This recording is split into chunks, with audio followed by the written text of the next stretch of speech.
Welcome বন্ধুরা, এই সিরিজের এই ভিডিওগুলোকে যারা শুরু থেকে ফলো করছেন তাদের জানিয়ে রাখি, ভিডিওগুলো বানিয়েছিলাম অফবিট জায়গা, বর্ডার এরিয়া, ঝর্ণা, পাহাড়, ক্যাম্পিং আর পাইনের ফরেস্টকে কেন্দ্র করে। তার সাথে রয়েছে দারুণ সুন্দর সব পাহাড়ি গ্রামে থাকা আর বৃষ্টি ভেজা পাহাড়ি পথে ঘোরার অভিজ্ঞতা। আর উপরি পাওনা হলো ভারতীয় সীমান্তে বহু অজানা জায়গাকে নতুন করে আবিষ্কার করা।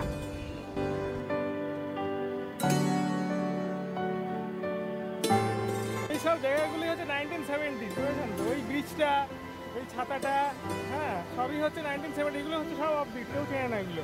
তো আমি দেখাচ্ছি, আপনারা পারলে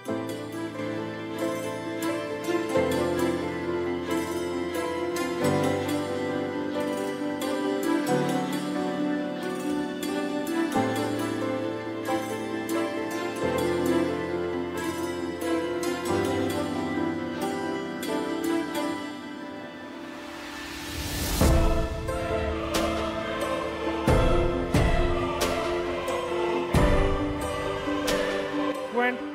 এই হলো ঝালুং, আর এই হলো ভুটানের পাহাড়। একটু হেজি আছে, বাট এই বাড়িগুলো ক্লিয়ার।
বন্ধুরা, আমরা দলগাঁও ভিউ পয়েন্টের খুব কাছে রয়েছি এই মুহূর্তে। দলগাঁও ভিউ পয়েন্ট একটা টুরিস্ট স্পট এখানে। তো এখানে হলো দেখুন জায়গাটা কীরকম। এই গাড়িটা দাঁড়িয়ে রয়েছে, পাহাড় থেকে বেশ কিছুটা নেমে এসেছি, অল্টিটিউডটা কম আছে এখানে, তবুও ভিউ পয়েন্টটা ভালোই পাবো। ভিউ পয়েন্ট থেকে ভিউটা এখানে জলঢাকা নদীর ভিউ দেখা যাবে। টিকিট কাউন্টারটা এখান থেকে ভিউ পয়েন্টের টিকিট নিতে হয় 25 টাকা করে টিকিট আর কি, পার হেড। এটা হলো দলগাঁও ভিউ পয়েন্ট ঢোকার রাস্তাটা দেখুন। Directorate of cinchona and other medical plants. এখানে প্রচণ্ড মেডিকেল প্ল্যান্ট হয়, সিঙ্কোনা হয় খুব। বন্ধুরা, চলে এসেছি দলগাঁও ভিউ পয়েন্টে, একদম ভিউ পয়েন্টের সামনেই ঠিক। তো এখানেও আবার দেখলাম প্রচুর হোমস্টে আছে। জায়গাটা খুব সুন্দর জায়গা, ট্র্যাঙ্কুইল পুরো। নিচে দেখা যাবে জলঢাকা নদী, আর ওইদিকে দেখা যাবে ভুটানের পাহাড়। হ্যাঁ, তো এখানে এসে প্রচুর মানুষ পিকনিক টিকনিক করেন, সারাদিন থাকেন। হ্যাঁ, এখানে ভিউ পয়েন্টে এখানে হোটেল টোটেলও আছে থাকার। এক গাদা হোমস্টে তৈরি হয়েছে ভিউ পয়েন্টটাকে, দলগাঁও ভিউ পয়েন্টটাকে সেন্টার করে।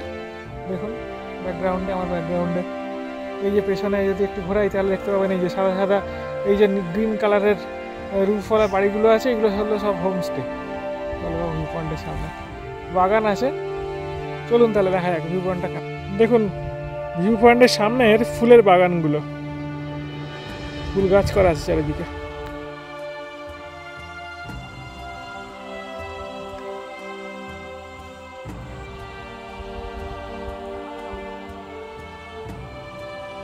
দেখুন বন্ধুরা, দলগাঁও ভিউ পয়েন্ট থেকে ভুটান, বাড়িগুলো স্ট্রাকচার থেকে কিছুটা বোঝা যাচ্ছে ওটা ভুটানেরই বাড়ি। হ্যাঁ, কারণ এখানে জলঢাকা নদী। এই হলো দলগাঁও ভিউ পয়েন্ট, এই হলো ঝালুং, আর এই হলো ভুটানের পাহাড়। একটু হেজি আছে, বাট এই বাড়িগুলো ক্লিয়ার। এই যে লোকালিটিটা দেখছেন, ঘিঞ্জি ঘিঞ্জি বাড়ি, হ্যাঁ, এই বাড়িটা হচ্ছে, বাড়িগুলো হচ্ছে ঝালংয়ের বাড়ি সব। হ্যাঁ, এই যে মাঠটা দেখছেন, একটা মাঠ আছে, এগুলো সব ঝালংয়ের। আর এই জলঢাকা নদীটা এইভাবে বেড দিয়ে রয়েছে ঝালংকে, ঠিক আছে। আর এইটা হচ্ছে প্যারেন, যেখানে আজকে কয়েক ঘন্টা আগে ছিলাম। এটা হলো প্যারেনটা।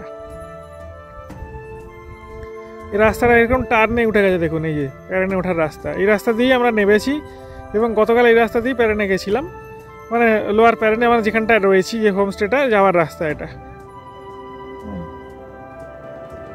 এই হলো দলগাঁও ভিউ পয়েন্টের।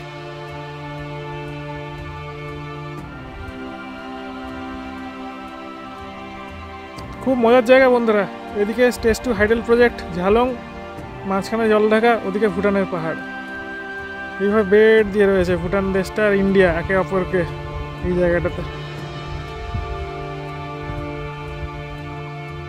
জলঢাকা নদী কত চওড়া হয়ে গেছে, জলটা একটু কম এখন। সমস্ত ওই জায়গাটাতে রিভার ক্যাম্পিং হয়, এই যে দেখছেন গোল মতো জায়গাটা, এই আঙুল দিয়ে দেখাচ্ছি, ওই যে জায়গাটা, ওই জায়গাটাতে রিভার ক্যাম্পিং হয়।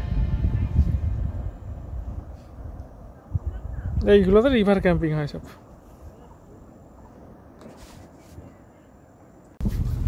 দলগাঁও ভিউ পয়েন্ট দেখে এবার আস্তে আস্তে আমরা ঝালংয়ের পথে, যে ঝালংটাকে আপনাদেরকে দেখালাম, তো সেই ঝালংয়ের পথেই আর কি। ওখানে দেখবো যদি এক্সপ্লোর করে আর কিছু দেখতে পাই, ভাই আমাদের নিয়ে যাবেন, গগন, ওনার নিজের গাড়ি এটা অ্যাকচুয়ালি। আর ঝালং থেকে কিছু কেনাকাটা করবো, টুকটাক ফল টল করে আমরা হোমস্টেতে ব্যাক করে যাব। দেখে নিন একবার দলগাঁও ভিউ পয়েন্টের কাছে কটেজগুলো, এগুলো সবই ওই হোমস্টে। আপনার কাছে কল করার জন্য কোনো বৈধ রিচার্জ প্ল্যান নেই। দেখুন কি সুন্দর হোমস্টেগুলো। এখানেও পাইনার ফরেস্ট আছে। বন্ধুরা জলঢাকার খুব কাছেই, মানে প্যারেনের ঠিক নিচেই আর কি, জলঢাকা নদীর তীরে ইন্ডিয়ার ভুটানের একদম যে সীমানাটা, একদম স্ট্রেট লাইনের ওপরে যে সীমানাটা রয়েছে, সেই জায়গাটাতে যাচ্ছি আর কি। তো আগে এখানে একটা ব্রিজ ছিল, সেই ব্রিজটাকে ভেঙে দিয়েছে আর কি। তো এখানে হাওয়া আছে, খুব হাওয়া আছে, ঠান্ডা আছে, খুব ঠান্ডা আছে। তো ক্রমশ নিচে যাচ্ছি, চলুন তাহলে। এখান থেকে একটু দেখা যাচ্ছে, জাস্ট একবার দেখে নিন। এই যে ব্রিজটা দেখতে পাচ্ছেন, এই ব্রিজটাই, হ্যাঁ, এখানে একটা ব্রিজ দেখা যাচ্ছে। আর একটু কাছে যাচ্ছি তাহলে বুঝতে পারবেন, এখান দিয়ে বইছে জলঢাকা নদী। সিঁড়ি করা আছে, সিঁড়ি দিয়ে নামছি আর কি আস্তে আস্তে। এই যে দেখুন সিঁড়ি করা আছে, এরকম সিঁড়ি দিয়ে নামছি।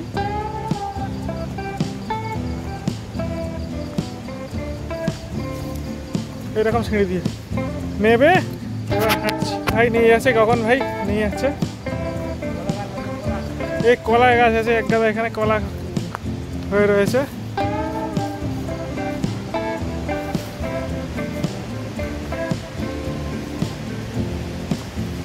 এখন এই ব্রিজটা এটা খারাপ হয়ে গেছে, এখন কন্ডিশনটা ভালো না, নষ্ট হয়ে গেছে। এই যে ব্রিজটা, এটা কানেক্টিং ব্রিজ ছিল, তাই তো ভাই? এটা কানেক্টিং ব্রিজ ছিল, ওইদিকে ভুটান থেকে লোকে আসতো আর এখান থেকে ভুটান যেত লোকে, হ্যাঁ। তো সেই কানেক্টিং ব্রিজটা এখন নষ্ট হয়ে গেছে, এখন ওইরকম যাতায়াতটা নেই আর। ওইখানে দেখুন ব্লক করে দেওয়া আছে দূরে, হ্যাঁ, দূরে ব্লক করে দেওয়া আছে, এই যে ব্লক করে দেওয়া আছে দেখুন, এটা নেই আর। এটা হচ্ছে ঝালং থেকে একটু ওপরে, হ্যাঁ। এই যে ব্রিজের বিমগুলো, এখানে পাহাড়ি গ্রাম ইন্ডিয়ার দিকে, মানে ওয়েস্ট বেঙ্গলের দিকে, আর ওটা হলো ভুটান দেশ। ওই পাহাড়টা ভুটান দেশের পাহাড় পুরো। হ্যাঁ, নিচে জানায়, নিচে নেই, আচ্ছা। নিচে দেখুন জলঢাকা নদী বইছে, তীব্র খরস্রোতা জলঢাকা নদী। দেখুন এখান থেকে দারুণ একটা ভিউ আসছে। ওই দুই ভাই নিচে কি করছে? ফিশিং করছে, বাবা ফিশিং করছে এখানে, বুঝতে পারছেন। আর এই দেখো খরস্রোতা নদীর জলঢাকার জল একদম সবুজ লাগছে পুরো এখানটায়। জলটা কিন্তু এতটা সবুজ না, কিন্তু এখানে সবুজ লাগছে। আর দূরে দেখা যাচ্ছে ভুটানের গ্রাম, ওই বাড়িগুলো ভুটানের বাড়ি, সব এগুলো সব ভুটানের বাড়ি।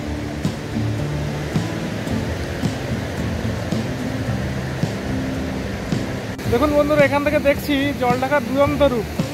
একটা অদ্ভুত পয়েন্ট, এখানে কেউ আসে না বেসিক্যালি, কারণ এই পয়েন্টে লোকাল লোক ছাড়া কেউ চিনবেও না, আসতে পারবে না টুরিস্টরা। এই হলো খরস্রোতা জলঢাকা নদী। প্রচণ্ড বেগে পাহাড় থেকে নেমে আসছে। দূরে একদিকে ইন্ডিয়া, বাঁদিকে ডান দিকে ভুটান।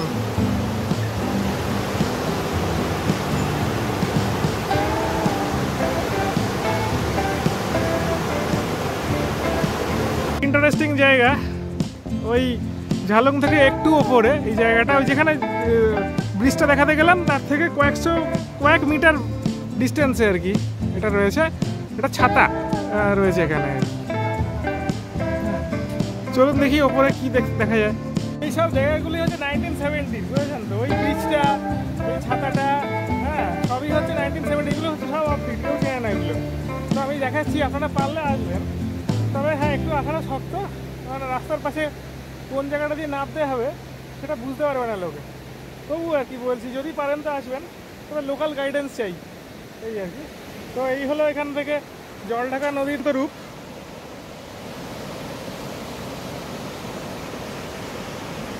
এই জলঢাকা নদী যাচ্ছে, ওই ব্রিজটা দেখুন এখান থেকে আবার দেখা যাচ্ছে। ঝালুংয়ের দিকে বয়ে চলেছে জলঢাকা নদী। আর বাঁ দিকে দেখা যাচ্ছে ভুটানের গ্রাম। এদিকের গ্রামগুলো অতটা ডেন্স না, এখানে একটাই বাড়ি রয়েছে যদিও ভুটানের। তো এই হচ্ছে জায়গাটা সম্পর্কে সংক্ষিপ্ত বিবরণ।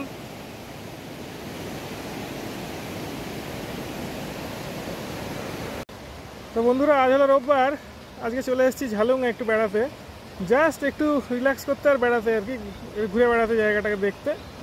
তো ঝালুং একেবারে তলায়, প্যারাগনের থেকে অনেকটা নিচে। দেখুন ব্রিজের সামনে দাঁড়িয়ে আছে, নদীর দৃশ্যটা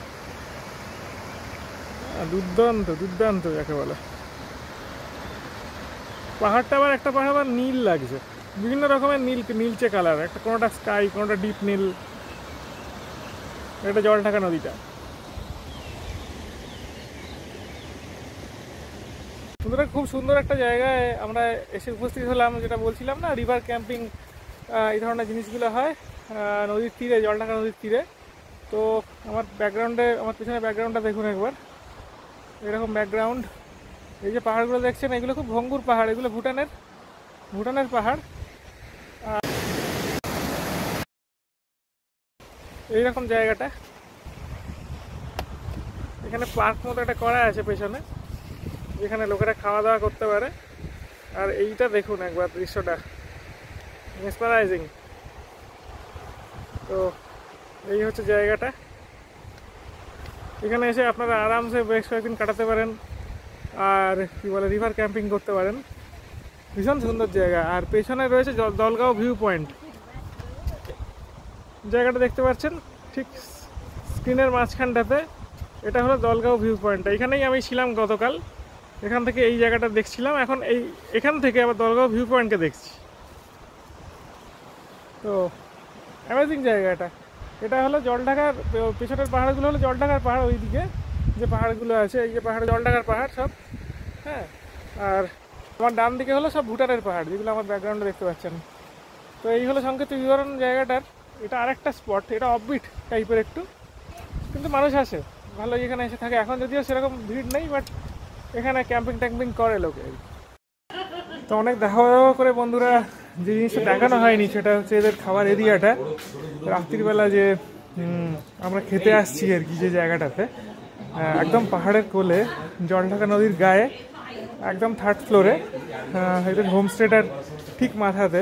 দেখুন অলরেডি ব্যাকগ্রাউন্ডটা দেখতেই পাচ্ছেন, খাবার জায়গাটা কি সুন্দর। তো রাত্রিবেলা হয়ে যাওয়ার জন্য দূরে পাহাড়ের আলো দেখতে পাওয়া যাচ্ছে টুকটাক। আর পাশে রয়েছে জলঢাকা নদী। এখানে অনেকগুলো চেয়ার রয়েছে, পাতা রয়েছে, এবং ওয়েল ডেকোরেটেড, যেটা সবচেয়ে বেশি ইম্পর্ট্যান্ট। এর অ্যাম্বিয়েন্স খুব ভালো এই হোমস্টেটা। অ্যাকচুয়ালি এটা জলঢাকা সবথেকে বড় হোমস্টে। তো এখানে আমি খাবো রাত্রিবেলা, খেতে এসেছি। আমাদের বিল্ডিংটা হচ্ছে পাশের বিল্ডিংয়ে রয়েছি, আর এই বিল্ডিংটা হচ্ছে পাশের বিল্ডিং। দুটো বিল্ডিং অ্যাডজাসেন্ট আর কি, ক্লোজ টু ইচ আদার। আর নিচে খাবার তৈরি হচ্ছে, আর উপরে সেটা সাপ্লাই করছে ওরা। আর এখানকার যে ওনার আছেন, উনিও যদি ইচ্ছা প্রকাশ করেন তাহলে কথা বলবেন, এবং সেটা আপনাদেরকে দেখাবো উনি কী বলতে চাইছেন এই পার্টিকুলার হোমস্টেটার হিস্ট্রি। আমি রিকোয়েস্ট করবো, যদি না বলতে চান সেটা তার ব্যাপার, যাই হোক। তবে এখানে যে অ্যাম্বিয়েন্সটা তৈরি করেছেন এনারা ওভারঅল হোমস্টের মধ্যে, দ্যাট ইজ কোয়াইট অ্যামেজিং, খুব সুন্দর। তো বন্ধুরা, যেরকম আমি বলেছিলাম আপনাদের যে এখানকার যে ওনার আছেন হোমস্টের পুরোটাই নিজে করেন সব কিছু, হ্যাটস অফ টু হার ফার্স্টে বলতে চাই। তো আপনারা বুঝতে পারবেন কেন আমি হ্যাটস অফ বললাম। উনি সব কিছু একা হাতে সব কিছু করেছেন, এত বড় হোমস্টেটাকে দাঁড় করিয়েছেন। तो मैडम वेलकम। तो थोड़ा सा बोल दीजिए आपका ये होम स्टे का हिस्ट्री क्या है? Jaldhaka home stay, first of all Jaldhaka home stay attach with Gorkha delight restaurant. Okay. Jaldhaka home stay actually is this one is the first home stay। कोई दिक्कत नहीं, आप हिंदी में बोल सकते हैं, हिंदी में बोलिए। नॉर्थ बंगाल में फर्स्ट होम स्टे जैसा है। अच्छा। ये आगे खोला खास में था, उसके बाद ये हाँ राजदा के साथ एक मीटिंग हुआ था, वो टेलीग्राफ पढ़ के सिलीगुड़ी में, और उसने बुलाया था हर कोई को, लेकिन हम लोग सिक्किम का 2-4 आदमी और हम 2-4 मिलके एक मीटिंग जैसा हुआ, उसने ये कॉन्सेप्ट बता दिया। और मैं इधर आके एक छोटा सा 250 रुपए का पोस्टर लगा के खड़ा हो गया। अच्छा। और उसके 3 दिन बाद एक मालदा का आदमी आ गया एक्सक्यूज मी, बढ़िया वाला गाड़ी लेकर। अच्छा। और वो ढुक गया। मेरे घर में कोई नॉलेज ही नहीं था। और बोला कि रूम मिलेगा मैडम, होम स्टे लिखा है ये, हाँ ये क्या है? मैं बोल दिया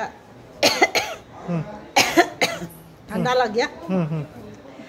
ये तो आपको घर जैसा बैठना पड़ेगा, हम लोग जो खाए जो पकाए वो आपको खाना पड़ेगा। बोला हाँ कोई बात नहीं, जो दीजिए वही खाएगा हम लोग। बोला फिर भी मेहमान तो मेहमान होता है, अतिथि देवो भव।